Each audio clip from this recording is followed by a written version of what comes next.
Boa tarde a todos. Não, inspirado no professor Orlando. Eu nunca me lembro dele ter usado o PowerPoint, não. Eu acho que eu estou em boa companhia, viu? Até agora o André e eu pesquisando lá em casa, assim, a gente achou um monte de papel, cheio daqueles rabiscos. Eu lembro perfeitamente disso. Ele dava aula com aquele papel cheio de rabiscos. Não, me inspirado nele. Quando ele dava aula, ele chegava com um livro, está aqui o livro, e com um monte de papel dentro do livro. Então está exatamente como ele dava aula. Aprendi com ele. Preservar a tradição, essas modernidades aí de PowerPoint, essa sede por novidades aí não é comigo, não. Bom. Hã? Só se a Raquel mandar. Ninguém falou para ela que eu tinha que usar o PowerPoint, então.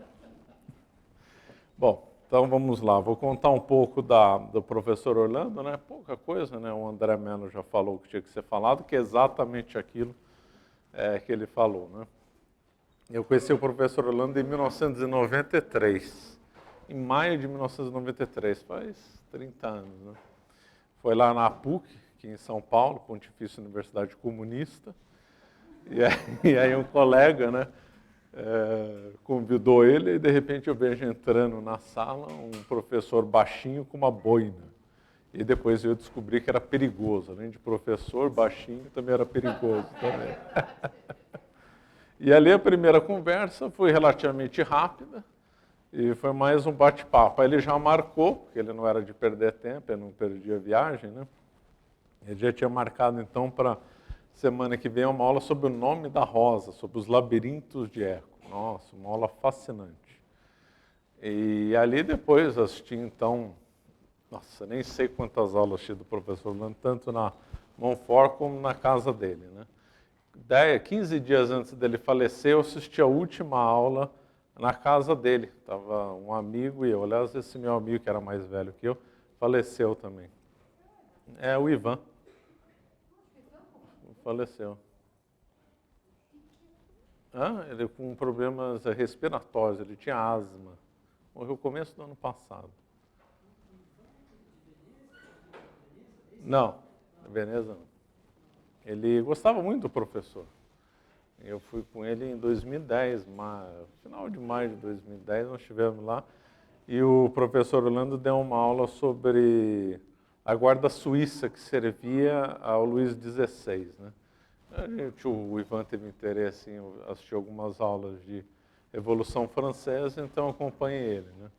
E realmente quem viu as aulas de Revolução Francesa do professor Orlando ficava impressionado, né?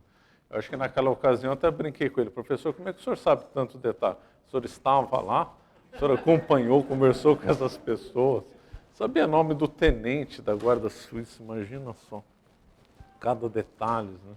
Ele abriu uns mapas velhos do palácio lá das Tulherias, que agora nem tem mais, né? É uma praça, e aí explicava, o rei estava aqui, a Guarda Suíça estava aqui, aconteceu isso, aquilo. Realmente é impressionante. E lá na PUC, né, ele circulou muitos anos, não, alguns anos, uns 2 anos na PUC. E trouxe algumas pessoas, e engraçado que quando andava nos corredores, né, acho que o André citou aqui, que ele não perdia viagem. Então, às vezes, quem cumprimentava, ele já puxava assunto. Aí, às vezes, ele comentava comigo, com o outro, gostei desse rapaz, inteligente. Aí, conversava com o outro, que pena, comunista. E assim ia, de corredor em corredor, tentando converter as pessoas ou convidar para as aulas, etc. Então, foi eu conhecer ele lá na PUC, né? E aí ele deu, nem sei quantas aulas ele deu, de vários temas. E aí, né, eu tinha alguns dogmas históricos na cabeça que foram caindo, né? Um dos que eu tinha era o dogma da colonização de povoamento e de exploração. E aí, quando ele deu alguns argumentos, aí o meu dogma caiu como um castelo de cartas, né? Foi totalmente demolido, né? Então, foi um grande professor, dá muita saudade, as aulas dele eram muito animadas, ele fazia muita piada, né? Ele era um grande piadista, né? Tinha muitas piadas engraçadas que hoje ninguém pode contar mais, que ele vai preso. E quando eu conheci era no tempo do Itamar Franco, nossa, ele se divertia com o Itamar Franco, com as trapalhadas do então presidente. Ele, naquela época ele assinava jornal, né? Ele assinava o Estado de São Paulo. E às vezes ele comentava notícia lá com a gente.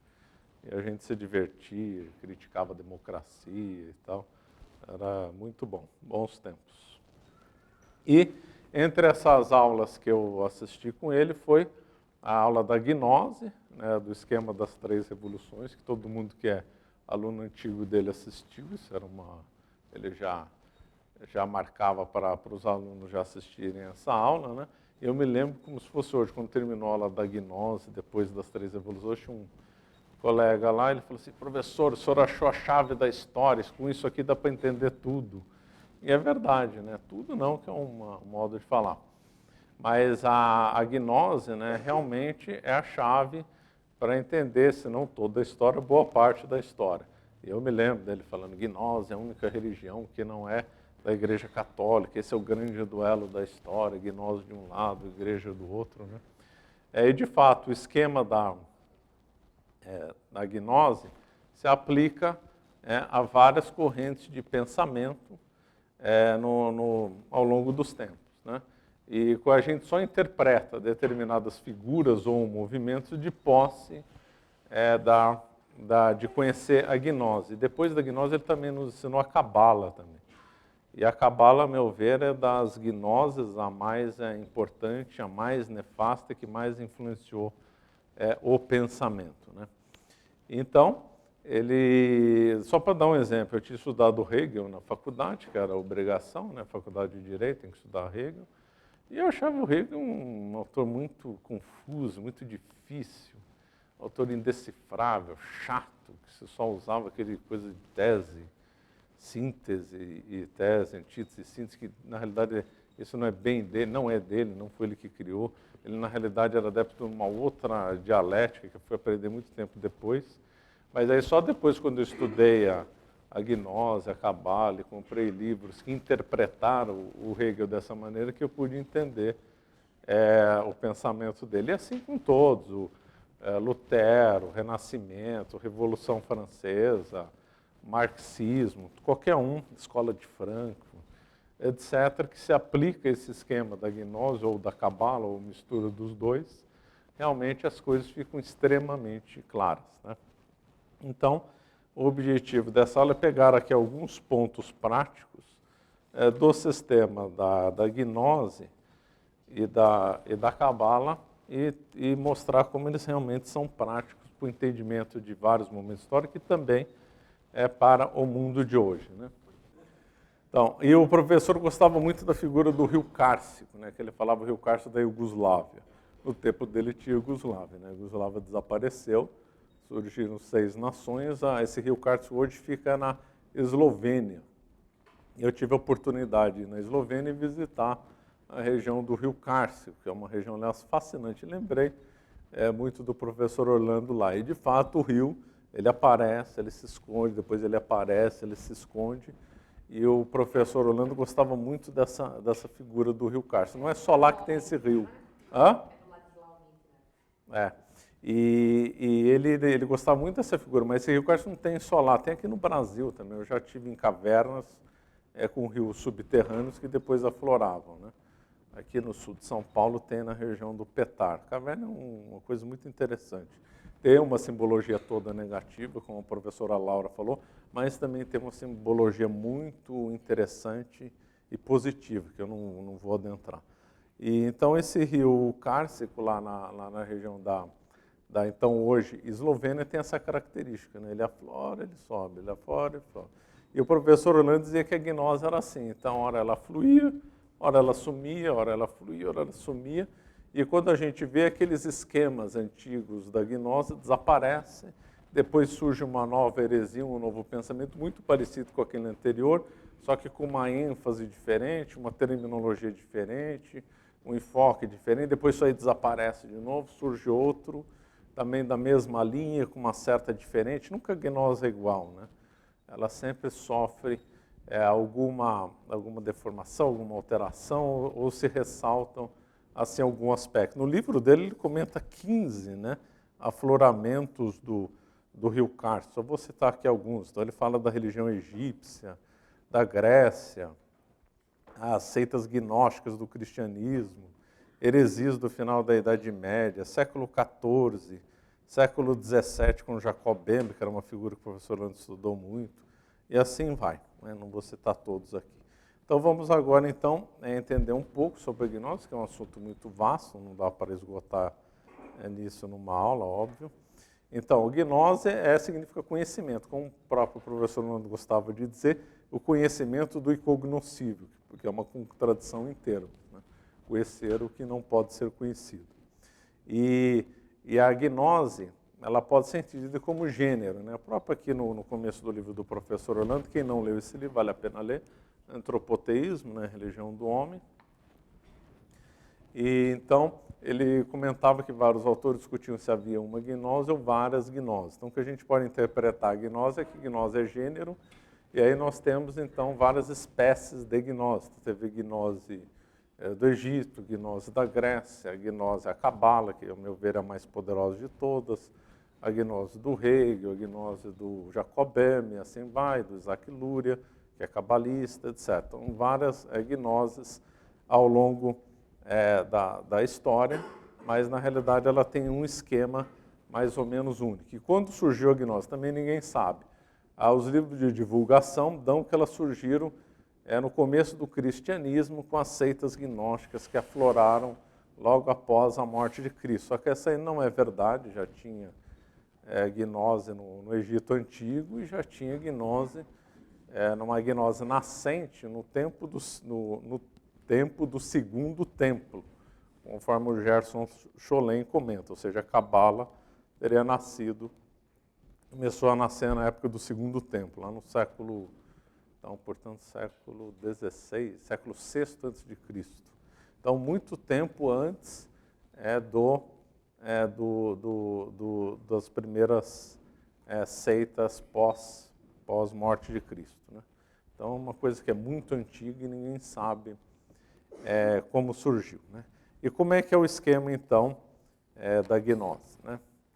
O esquema da gnose é o seguinte, conforme ele próprio comentava, o professor Orlando. Então, havia então a divindade ou pleroma divino.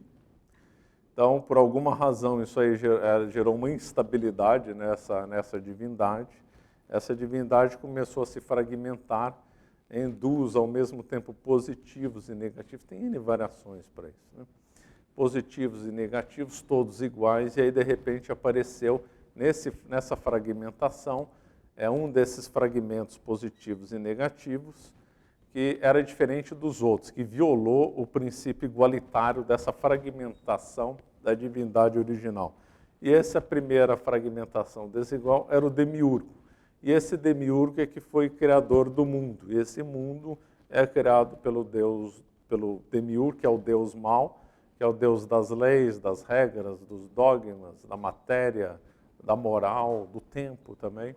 E isso tudo é muito ruim, e para se voltar à divindade tem que fazer uma série de procedimentos, quer individuais, quer coletivos, para voltar para essa divindade. Então nós vemos uma instabilidade na visão da Cabala, uma quebra dos vasos.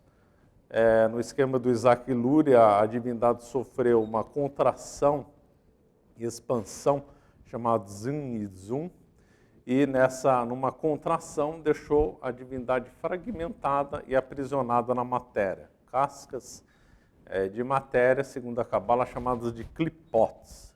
E aí essas cascas, para a divindade aflorir de novo, essas cascas têm que ser rompidas, e para voltar à divindade é um processo chamado Tikkun Olam, processo de restauração dos vasos. Uma outra figura é que a divindade não conseguiu segurar uma força luminosa e ela explodiu, e aí cada partícula armazena uma fonte de luz. Então, todas as partículas, desde um átomo, a sociedade também, ela teria, então, um éon, uma partícula divina.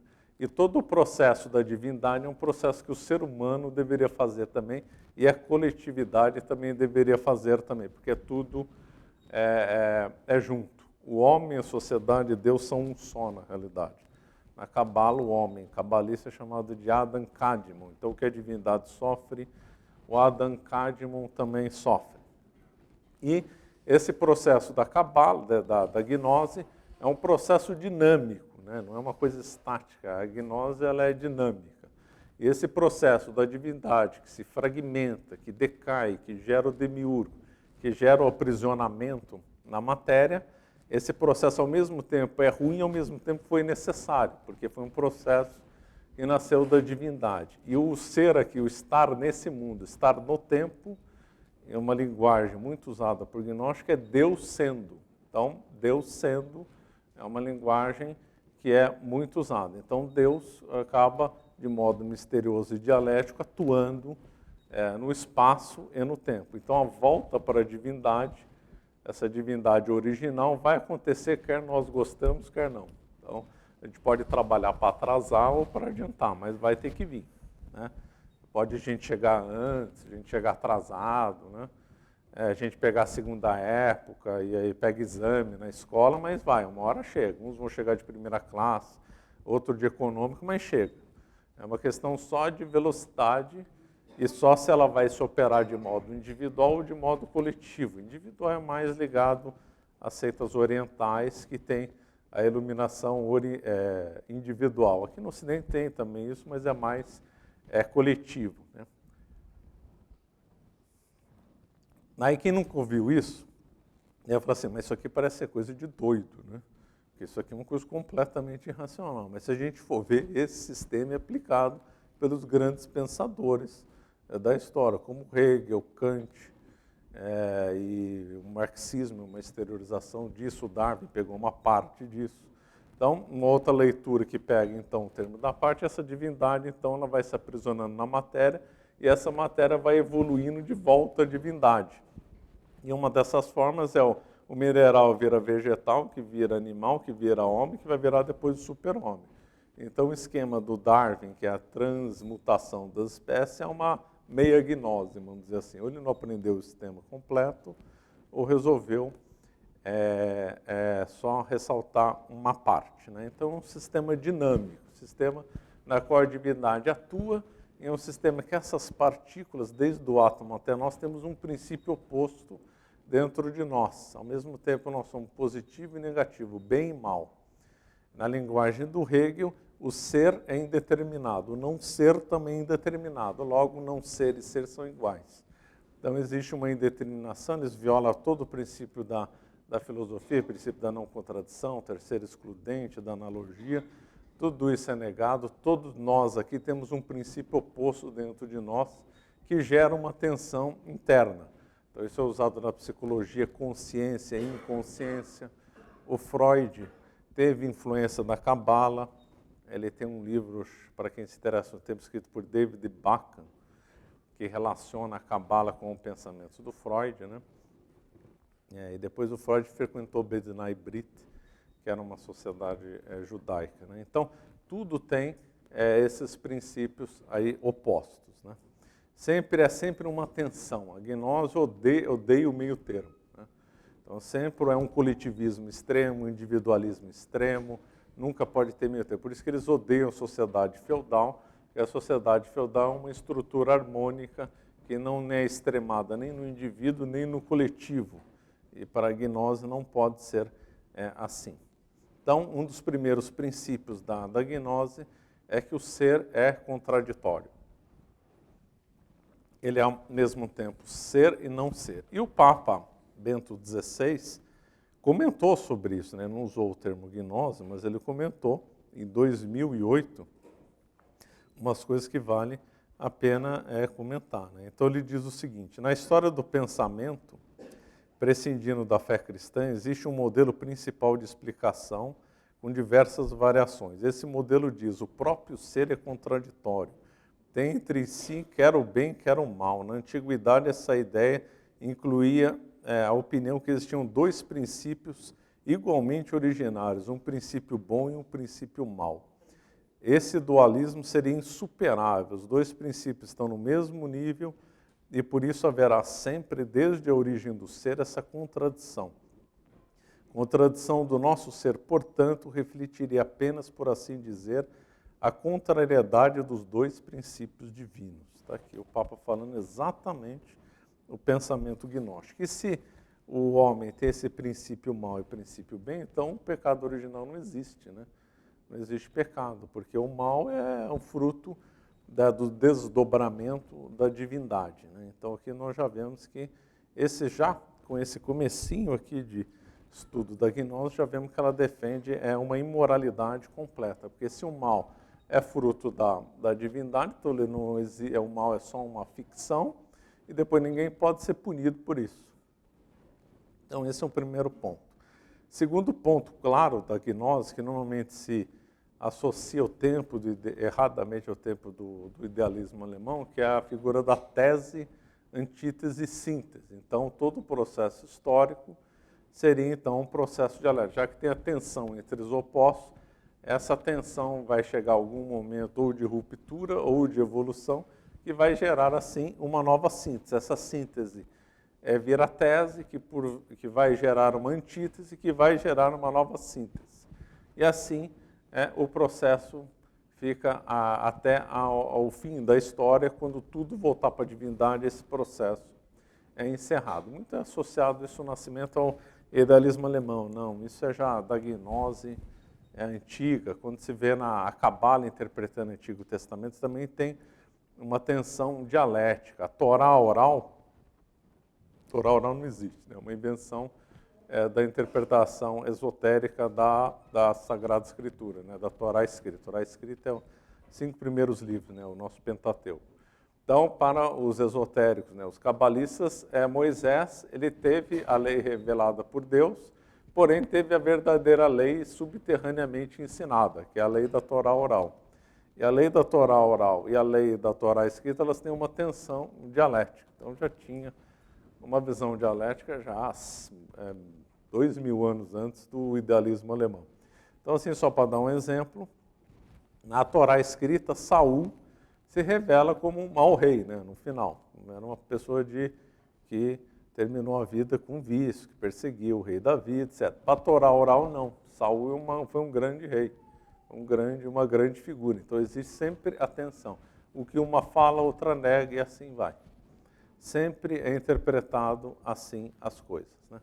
O Hegel introduziu um outro conceito que para ele até era mais importante que tese, antítese e síntese, que curiosamente é pouco divulgado, que é o conceito da Aufheben, ou Aufhebung, que é feito pela tríade negar, conservar e elevar. Então, na realidade, o ser, com esse princípio oposto que tem, vai gerar uma tensão, um acúmulo de tensão, um acúmulo quantitativo até gerar uma mudança qualitativa, e aí nessa mudança aquele ser anterior vai ser negado, mas ao mesmo tempo alguma coisa dele vai ser conservado. E depois, no terceiro momento, vai ser elevado para uma outra condição de ser. É uma coisa muito parecida com tese, antítese, síntese, mas não é exatamente igual. Curiosamente, aqui em alemão, acho que... Ela fala do progresso. Enquanto você fala só tese, antítese, síntese, você não disse... Que é estável, né? Você não disse estável ou não, mas quando você fala em elevar... vai evoluindo. Uma questão que vai subindo em direção ao ponto. Então, e do Hegel, é claro que para Hegel a divindade, tudo isso aqui é ficção para o Hegel, essa mesa, isso aqui tudo, é uma parte da elevação do espírito. E essa elevação do espírito vai cada vez melhorando num progresso necessário, né? A gnose também fala muito de progresso necessário. E esse Aufhebung é muito mais para Hegel do que tese, antítese. O Marx, na realidade, o processo dialético do Marx é Aufheben, e não tese, antítese, síntese, como é divulgado. Então, quando ele via da mudança do capitalismo para o socialismo, ele usa a palavra Aufhebung.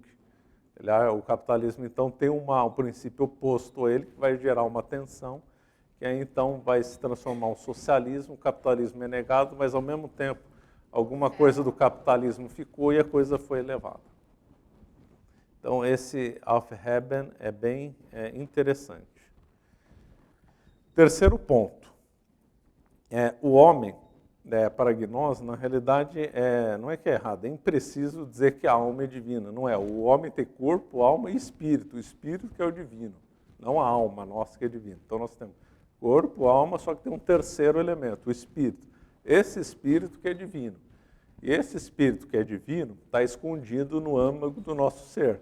Então, o que aflora é o corpo e a alma. O espírito está lá escondido, que para chegar nele, ou vai por processos individuais, de magia, alquimia, processos iniciáticos, conforme a professora Laura falou, ou por uma ação coletiva, que aí vai entrar milenarismo, utopia e tal, e toda a sociedade vai se elevar, e esses éons, que é o espírito, né, divino e éon, são sinônimos, né? Que aí o homem vai ter consciência desse espírito. A palavra consciência é justamente espírito. Obviamente aqui eu não estou falando consciência no sentido de São Tomás. A consciência é exatamente isso, é o momento que o homem sabe, ou percebe, ou entendeu que ele tem uma partícula divina e vai agir de acordo com ela.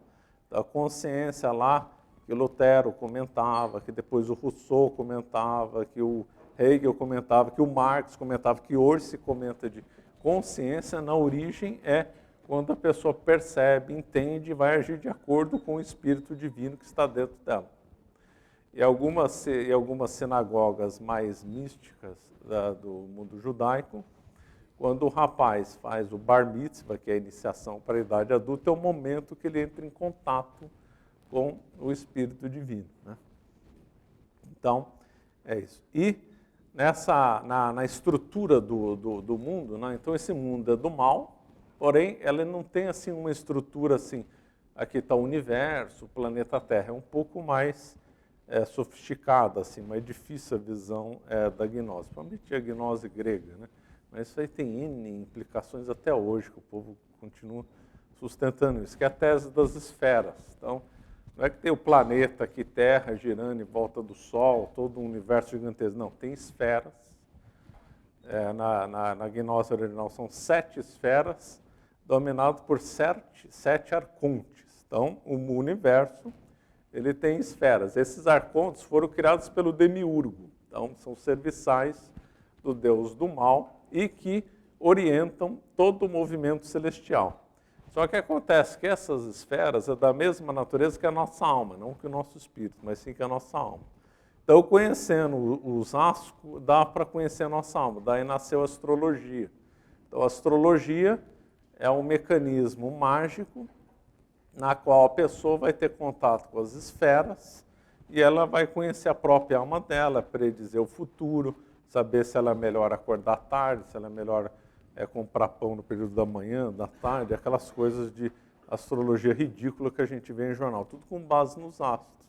Então, essa visão de astrologia é uma visão das esferas, né?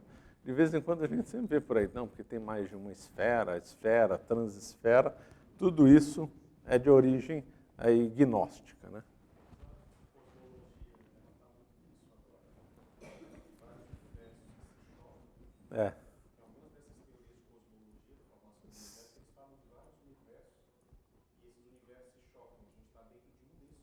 Uma casca, né? Transesfera, é gnose. Ele tem contato com o arconte dessa transesfera e vai, exatamente, é isso aí.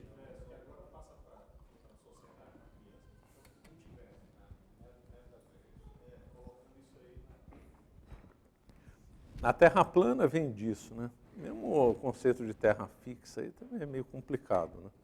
Dá a impressão que tem 2 níveis de matéria no universo, que é uma coisa sem sentido. Outro termo, esse daqui é fundamental para entender o mundo de hoje, a corrupção do mundo de hoje, né? Que é a teologia negativa, que é típico da Cabala, né? Então, pela Cabala diz que para realizar o ser tem que negar o ser, já que tudo é uma dialética intensa. Então, se eu quiser ser o mais religioso, eu tenho que ser o mínimo religioso possível. Se eu quiser exaltar Deus, eu tenho que negar Deus. Esse conceito de teologia negativa relaciona-se com o esvaziamento, com a kenose, com a crítica. Então, vamos lá. Então, esvaziamento por quê? Porque pela Cabala a divindade esvaziou, né? Ela se enxugou para dar espaço para o universo material, né? Então, ela se esvaziou, né? O esvaziamento em grego é kenosis. Então, se a divindade se esvaziou, nós também vamos ter que esvaziar, a Igreja Católica vai ter que se esvaziar, a sociedade vai ter que se esvaziar. Aí você pergunta, esvaziar do quê? De tudo que prende a matéria, da moral, das leis, dos costumes, dos dogmas, da arte, de tudo, né? de tudo. E um dos modos de exercer isso na prática é criticando o que é certo na sociedade, como fez a Escola de Frankfurt. Então, a Escola de Frankfurt, ela é, a contrário senso, porque a Escola de Frankfurt supostamente é materialista e defensora de Marx, mas no fundo ela é altamente religiosa. E quem diz isso não sou eu, é Theodor Adorno, um dos expoentes da Escola de Frankfurt, que diz o seguinte: a verdade da negatividade da dialética negativa só pode ser entendida por meio da negatividade teológica. É a teologia, antes de mais nada, que fornece o conceito de negatividade, e ela que mantém o materialismo.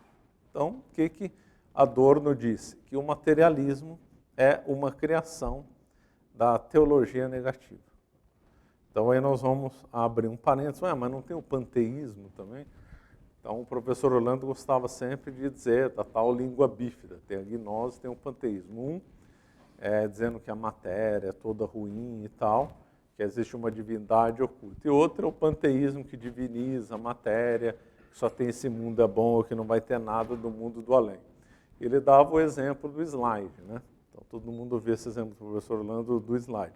Só que o professor Orlando, depois, comentando, ele falava que, no fundo, o panteísmo levava a gnose, ou era uma exteriorização da gnose, porque divinizando a matéria, você está negando a matéria. Se a matéria tem característica A, B e C, e você diz que ela tem a característica D, E e F, você está negando a característica B e C. Portanto, está negando a matéria. E depois, todo o esquema panteísta, na prática, a gente foi estudar, salvo alguns aí, ou é uma exteriorização da gnose, ou é um pedaço dela. Né? Então, o do Darwin parece ser um pedaço. O do Marx parece uma exteriorização, com base na teologia negativa. Então, na realidade, quem sustenta o panteísmo é a gnose. Muito raro achar em um sistema panteísta puro. Muito raro, difícil.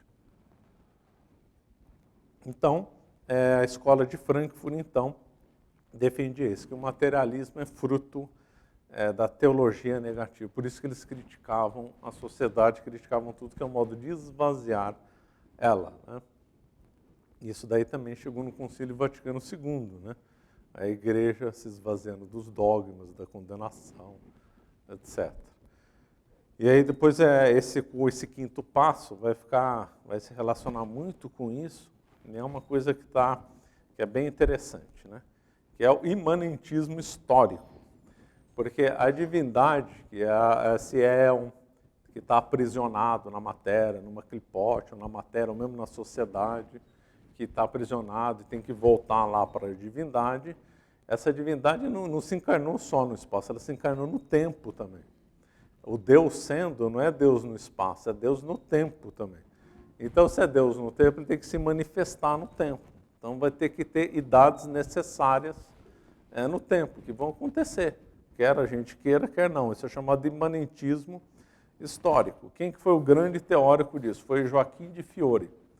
Joaquim de Fiore foi um monge calabrês que morreu em 1202.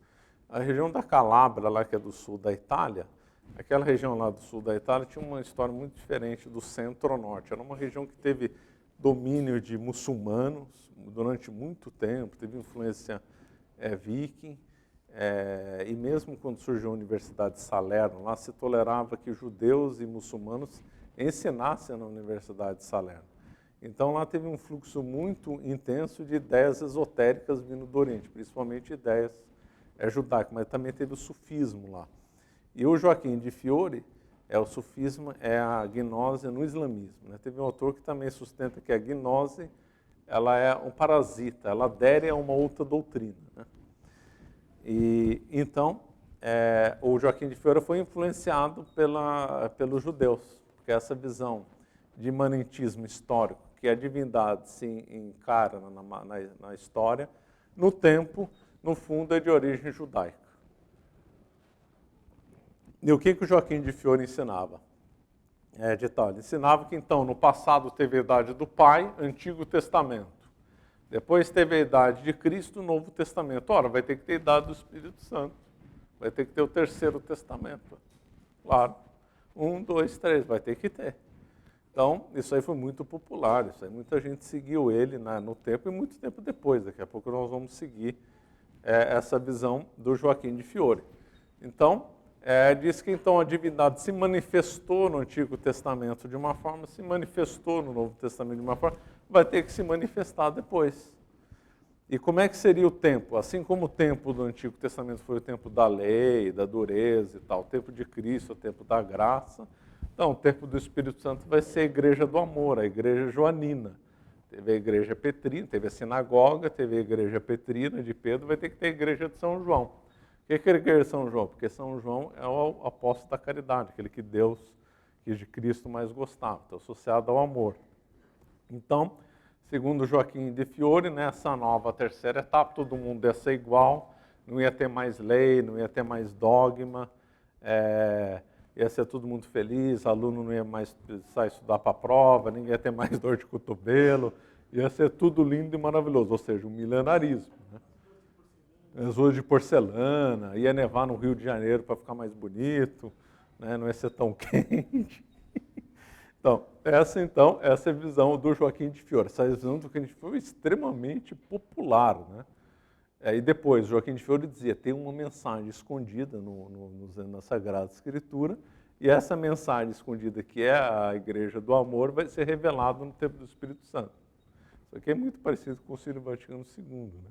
O Concílio Vaticano II pegou 3 coisas da gnose. Pode ter outro, só estou ressaltando 3. Né? Primeiro, o esquema histórico do Joaquim de Fiore. Segundo, a teoria da kenosis. E terceiro, a análise dialética. Né? O diálogo no Concílio Vaticano II não é um diálogo de um tentando convencer o outro e o outro, por honestidade intelectual, fica convencido. Não tem nada a ver com isso. É uma junção de tese, então vamos supor o mundo é tese, a igreja é antítese, então vai ter que juntar a síntese. Né? O diálogo do Concílio Vaticano II é um diálogo de tese, antítese e síntese. O adjornamento é isso. Se você preferir, pode até usar Aufhebung também, porque vai ter uma elevação, vai ter uma nova etapa. Então vai ter uma nova igreja muito superior àquela antiga, ultrapassada, cheia de dogma. É a igreja do amor, a igreja que se esvaziou dos seus dogmas, do ritual da missa. Então, tudo você vê, aquela missa tridentina, toda rica, cheia de simbolismo, de roupas bonitas, tal, para uma missa esvaziada. Isso é a aplicação da kenosis. Aí está na cara. Claro que a divindade viveu, a história viveu, a igreja vai ter que viver. É assim, a aplicação dessas visões gnósticas para a vida da igreja. Né? Aí tem que ser assim. E o Joaquim de Fiore fez um impacto, viu? Eu não sei como é que as pessoas não comentam mais sobre o Joaquim de Fiore. Ele influenciou Hegel, influenciou Marx, influenciou Comte, Terceiro Reich, Concílio Vaticano II. Né? O então cardeal Ratzinger, quando ele condenou a teologia da libertação, ele escreveu uma coisa muito interessante. Então, ele comentando sobre a teologia da libertação. Né? Dentro dessa concepção, Ratzinger dizendo, né, a luta de classe é o motor da história, esse é o termo do Marx. Né? A história torna-se assim uma noção central. Né? O Marx era obcecado pela história, e se a gente for ver bem, se a divindade ela encarna no tempo, no espaço, então a ciência, por excelência, vira história, porque é a ciência dos acontecimentos, claro, lógico. Aí a filosofia fica em secundário, teologia perde a razão de ser, aí fica tudo, fica só história. Por isso que o Marx era obcecado com história. Afirmar-se-á que Deus se fez história, que é exatamente o que eu falei, Deus se fez história, só faltou usar, encarnou na história. Acrescentar-se-á que não existe senão uma única história na qual já não é preciso distinguir entre história da salvação e história profana. Manter a distinção seria cair no dualismo. Semelhantes afirmações refletem o imanentismo historicista. Então, o próprio Ratzinger, que já tinha, aliás, aqui antes daquele texto, então o Ratzinger, então Bento XVI, compreendeu muito bem a história, só faltou usar o termo gnose, só faltou aqui, porque o que ele disse lá no começo da minha exposição é justamente as características da gnose. O que ele disse que é o método histórico da teologia da libertação é um método gnóstico. E o Gustavo Gutierrez, que foi o pai da Teologia da Libertação, ele usa o sistema do Joaquim de Fiore. Para ele também tem 3 idades. Obviamente, ele iniciou a terceira idade na igreja. Claro, muito humilde, né?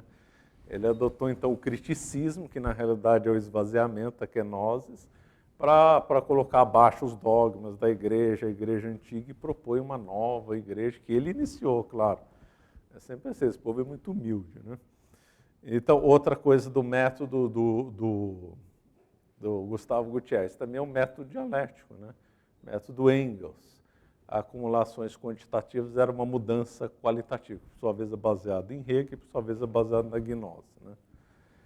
Então, com essa encarnação não de Deus, né, da divindade na história, nós temos uma coisa aqui interessante que esclarece, né? Ela esclareceu muito para mim uma coisa que era completamente meio sem sentido. Por exemplo, a demarcação histórica. Então, havia a Idade Antiga, né, Grécia, Roma e antes deles. Havia a Idade Média, né, e havia uma Idade Moderna. Isso aí parece ser totalmente sem sentido, porque depois da Idade Moderna vai haver a Idade X, Y, Z, tal, e aquele termo médio perde completamente o sentido, né? Não. Tem total sentido dentro da lógica do Joaquim de Fiore, porque essa datação de antiga, média e moderna começou no Renascimento, né? Teve um momento no Renascimento e um momento no Iluminismo. Tanto um como o outro, movido por ideias gnósticas, tinham que fazer a demarcação com base no Joaquim de Fiore. Então, a Idade Antiga é a primeira fase do Joaquim de Fiore. A Idade Média é a segunda fase. E a terceira fase é que ele estava inaugurando. Ou os renascentistas pensavam que ele estava inaugurando, e os iluministas pensavam que estavam inaugurando. Revolução Francesa começaram ano 1 da Revolução e tal, reescreveram o calendário, tudo, porque estava começando um novo tempo. Os iluministas também pensavam assim, aquela ordem antiga, aquele tempo antigo morreu, vai surgir um novo tempo, claro, uma nova era. Vai ser o tempo da terceira fase do Joaquim de Fiore. Então fica muito claro a divisão da Idade Antiga, Média e Moderna. O esquema do Joaquim de Fiore. Quando se vê dos hippies, lá a Era de Aquário, exatamente o Joaquim de Fiore, claro. Ele estava superar a época de peixes. Então teve uma época antiga, teve a Era de Peixes, vai vir a Era de Aquário, óbvio. Joaquim de Fiore de novo. Divindade se manifestando na história e vai ter uma acumulação quantitativa até ter uma mudança qualitativa, como pensavam todo esse. Marx pensou assim, o Hegel pensou assim, Gustavo Gutierrez pensou assim, os hippies pensaram assim, o Hitler pensou assim, o Augusto Comte pensou assim. Então, todos eles, o mesmo esquema gnóstico, o mesmo esquema do Joaquim de Fiore, impressionante. É tudo o Rio Carso, aí some, aparece, aí um muda, um fala uma coisa, outro fala outra. Mas é exatamente o mesmo esquema, impressionante. Então, o Joaquim de Fiore, recomendo muito que grave, porque ele é fundamental para entender essa visão da divindade encarnada na história. Toda vez que vocês virem fases necessárias da história, que vai ter que vir uma época futura, necessária, isso é do Joaquim de Fiore. Disso aqui se extrai uma coisa muito interessante, né? Então, já que se a divindade é um ciclo, começou lá, divindade, ou ensófia, ou pleroma divino, qualquer expressão equivalente, aí ele se fragmentou e revolta. Dá a ideia que tem um ponto que é mais distante, né? Claro, se eu sair daqui, ando o mundo e volto para cá, vai ter uma hora que vai ser o ponto mais distante de onde que eu estou, que é o círculo, né? O agnose não deixa de ser o Ouroboros, né? A serpente mordendo a própria cauda. Mas vai ter um momento no ciclo histórico que você está mais distante do objetivo final, que é o retorno para a divindade. Na história, a Idade Média, por isso que ela é criticada, das trevas, que está mais distante do retorno à divindade, a Igreja Católica atrasa a volta para a divindade, por isso que é a crítica. Então, a gnose interpreta a Idade Média como o ponto mais distante do ponto de vista histórico da volta para a divindade, claro, por isso que é criticado. E a única religião que é incompatível com esse esquema da gnose é a doutrina católica, que não tem nada a ver a doutrina católica com isso. Só que se harmoniza com o protestantismo, harmoniza perfeitamente. Harmoniza com a Revolução Francesa, harmoniza com Marx, harmoniza. Não harmoniza com a doutrina católica. A doutrina católica é aquela doutrina que está atrasando o processo histórico da humanidade voltar para a divindade. A Idade Média foi o ponto mais extremo, avançou demais, agora tem que retornar para voltar para a divindade. Outro ponto é que eles são obcecados, é uma tríade: terra, trabalho e novo homem. Então, às vezes, eu sempre fiquei pensando assim, por que tem tanto partido trabalhista, né? É partido do trabalho no Brasil, trabalhista na Inglaterra, tanta gente no trabalho e lutando com o trabalho, mas que diabo que é trabalho para cá, trabalho para lá? Será que não tem coisa mais, tem coisa atrás desse negócio? Pois é, interpretação gnóstica do trabalho, né? Porque já que teve, quando o Adão perdeu o paraíso, também o trabalho pesa sobre o homem. Então, a interpretação gnóstica é que quando voltar para a divindade, um processo milenarista e utópico, que eu vou falar na sequência, o trabalho não vai mais pesar sobre o homem.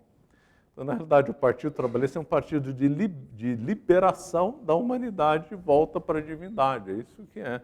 A origem disso é esotérica. Hegel defendia isso com visão esotérica. O trabalho transforma a natureza transforma o trabalho, né? Ou melhor, o homem transforma a natureza e o trabalho transforma o homem. O Marx é expresso em dizer que o trabalho transforma o homem. Então, o Marx dizia, quando vier o comunismo, vai vir um novo homem, porque mudou o trabalho. Então, há uma relação esotérica na gnose entre trabalho e homem. Então, na volta para a divindade, o trabalho vai ser diferente, não vai mais pesar sobre o homem. É uma visão de retorno ao paraíso terrestre, o trabalho. A Terra também. Então, a Terra tem, essa ecologia moderna tem duas interpretações. Uma panteísta, claro, né, de adorar a Terra, porque é a mãe Terra, porque não sei o que e tal. Mas também tem uma visão gnóstica, que é dos românticos, que é a visão de voltar para o paraíso terrestre. Então, como é que os românticos viam a natureza?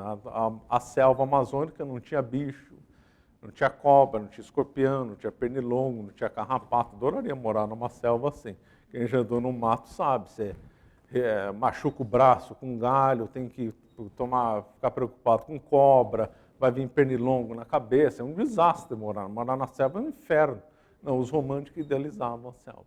Mas que coisa assim, porque é a volta para o paraíso.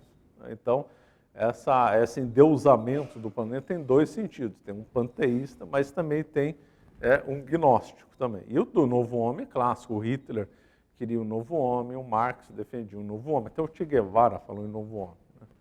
Então, porque eles percebem que a natureza humana ficou machucada pelo pecado original. Lógico que não usa o termo pecado original, mas percebe que na Terra a natureza humana ficou machucada. Então, eles querem retificar a natureza humana. Então, para a gnose, esses processos gnósticos, eles querem retificar a natureza humana. Então, o modo de retificar é via trabalho e via equilibrar o homem com a natureza. Aí vai nascer um novo homem retificado do pecado original. Um outro ponto, uma coisa muito explorada aí pelo professor Holanda, é que para escapar da matéria tem que abolir a moral, a inteligência, né, a matéria e o tempo. Não esqueci de acreditar, você também falava o tempo. Todo esquema gnóstico odeia o tempo presente. Eles odeiam, por isso que é tudo irracional, tudo imoral. O Joaquim de Fiore falava em sistema antinomista. Sistema antinomista é sem lei, sem regra, sem moral, que é da cabala, né? Quando vier o retorno à divindade, tem que ter toda a lei vai ter que ser abolida. Por quê? Porque o modo de realizar a lei é negar a lei. Há 2 anos atrás, teve um louco lá na Itália que fez uma obra, suposta obra-prima, que não tinha nada. Ele vendeu o nada, e aí um milionário tonto comprou o nada. Né? Isso aí ficou famoso. Então todo mundo falou assim, nossa, mas cara estúpido. Será que era só estupidez mesmo? Ali é claro que é o nada metafísico que a cabala defendia. A coisa mais artística que eu já vi na história da arte foi esse nada sendo vendido. Então eles entronizaram nada como uma peça bonita de arte. Ora, o Weinsoff também pode ser interpretado como nada metafísico, né? Então fizeram a verdadeira arte cabalista, que é cultuar um nada, pagar pelo nada, valorizar o nada como arte. Nesses sistemas de retorno para a divindade, nós temos duas linhas, sistema de utopia e o sistema de milenarismo. O professor Leandro tem um artigo muito bom lá no site, vale muito a pena ler. Então eu falei que a gnose ela tem uma coisa individual. Então, por exemplo, quando um protestante diz, eu encontrei Jesus, o que isso em linguagem gnóstica quer dizer? Ele encontrou com o éon dele e agora vai servir a divindade, né? O Lutero pode ser interpretado com coisas cabalistas, né? Claro, a santidade do pecado, que eu vou terminar a aula justamente com esse fundo aí. Cada um interpretar a Bíblia como quer. Então, por exemplo, para a Cabala, quando os judeus estavam perdidos no Sinai, então cada um teria recebido um pedaço da Torá oral. Então, cada um tem uma interpretação diferente da Torá oral. Então, cada um interpretar a Bíblia como quer não é um conceito luterano, é um conceito cabalista, né? Quando o Calvino diz que o sucesso material representa, simboliza ou marca uma futura salvação, não é um conceito original dele, é um conceito judaico, né? O conceito da alquimia, por exemplo. A alquimia vê que tudo que reflete no céu, reflete na terra. Tudo que está na terra, reflete no céu. Então, os alquimistas não queriam transformar ferro em ouro. Lógico, eles queriam ficar ricos, ganhar dinheiro e tal. Mas não era esse o objetivo. O objetivo era se transformar em Deus, né? Porque se tudo que reflete na terra reflete no céu, então, ele transformando ferro em ouro, a alma do homem vira alma divina, claro. Então, tudo tem a ponte necessária do que faz aqui, acontece na divindade. O que acontece na divindade, acontece aqui. Ora, se aqui eu tive sucesso material, logo estou salvo. Então, na realidade, o que é interpretado o calvinismo na origem como uma coisa muito materialista, não tem nada a ver com materialismo. Tem a ver com uma visão esotérica de relação divindade e terra, né?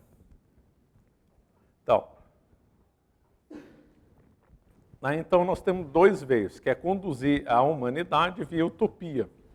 O sistema científico, econômico, perfeito, normalmente liderado por uma nação que vai levar a humanidade à perfeição, ninguém vai mais ter dor de cabeça, vai ser tudo curado, ninguém vai mais trabalhar, todo mundo vai pôr o chat GPT para fazer as coisas, vai ter robôs que vão operar e aí todo mundo vai ficar assistindo Netflix em casa. Então, essa é a linha da utopia, normalmente liderada por um país. Nos Estados Unidos isso é muito forte, chama Destino Manifesto, né? E tem a via esotérica, nazismo, o movimento eslavófilo na Rússia, que a Rússia teve uma inversão dialética, né? Primeiro eles queriam liderar a humanidade via coisa mística, via coisa do movimento eslavófilo. Depois aí teve o reviramento dialética e liderar o mundo via comunismo, via utopia. E o milenarismo é o caminho, também liderado por uma nação, só que por uma via mística, esotérica. Em Portugal, sebastianismo, quinto reino, etc. Assim, cada país vai ter na sua linha, nessa linha. É uma salvação coletiva, né? A gnose ela permite uma salvação individual, típica linha dos cátaros, dos hinduístas, budistas, protestantismo, muita salvação individual, e ao mesmo tempo uma salvação coletiva, na qual liderada por um país, um partido, um líder que vai levar a essa salvação. E então, vou concluir a aula que já deu tempo, com a coisa mais perigosa, né, que se extrai da Cabala, né, e também da gnose. Só antes, para não deixar que eu falei que o marxismo é um sistema, não vai dar para abordar isso, né, que o marxismo é uma exteriorização da gnose. Veja que interessante o que o Erich Fromm, que é um expoente da escola de Frankfurt, e que relacionou o marxismo com psicanálise, ele é extremamente inteligente, o Marx, uma pena que foi aplicar para o mal, né? Toda a escola de Frankfurt é pessoas muito inteligentes. Aliás, para entender o mundo, tem que entender a escola de Frankfurt, é impressionante, o que está lá é o mundo, né? Então ele diz o seguinte, né? A meta de Marx era a emancipação espiritual do homem. O Marx não era materialista, que diabo de emancipação espiritual do homem? Sua libertação dos grilhões do determinismo econômico, sua reintegração como ser humano, sua aptidão para encontrar a unidade e harmonia com seus semelhantes e com a natureza. É aquela fixação, aquela visão romântica da natureza, é uma visão gnóstica, não é uma visão racionalista, né? A filosofia de Marx foi em linguagem secular não teística, de um novo e radical passo à frente da tradição do messianismo profético. Olha só, olha que interessante. Então, Erich Fromm, um dos nomes que ajudou a destruir o mundo, essa que é a verdade, ele com Horkheimer, Marcuse, Adorno, que eu já citei, e outros, Walter Benjamin, grandes pensadores, infelizmente, que usaram a inteligência para o mal e ajudaram a destruir nossa civilização, diz expressamente que o Marx é o realizador da gnose, da cabala, no fundo. Se a gente for ver bem, eu anotei 12 pontos? 12 pontos, 13 pontos de coincidência entre o marxismo e visões judaicas cabalistas, né? Eu não vou citar aqui porque não dá tempo. Eu vou concluir com um ponto que é o mais perigoso e que explica muito o ponto de hoje, né? Então, se para a realização da lei, para a realização da divindade, se para afirmar a lei eu tenho que negar a lei, então para eu afirmar a moral, tudo tem que negar a moral? Sim. Então, pela gnose, pela cabala, o homem vai ter que descer ao nível mais rasteiro e mais baixo da imoralidade em todos os sentidos possíveis e imagináveis. Impressionante. Diz aqui um autor, o Michel Levy, um livro que vale muito a pena ler. Lembrando que Michel Levy é comunista e é adepto dessa visão religiosa de Marx, né? Ele nasceu em São Paulo, mora em Paris, ele escreveu um livro muito bom chamado Redenção e Utopia.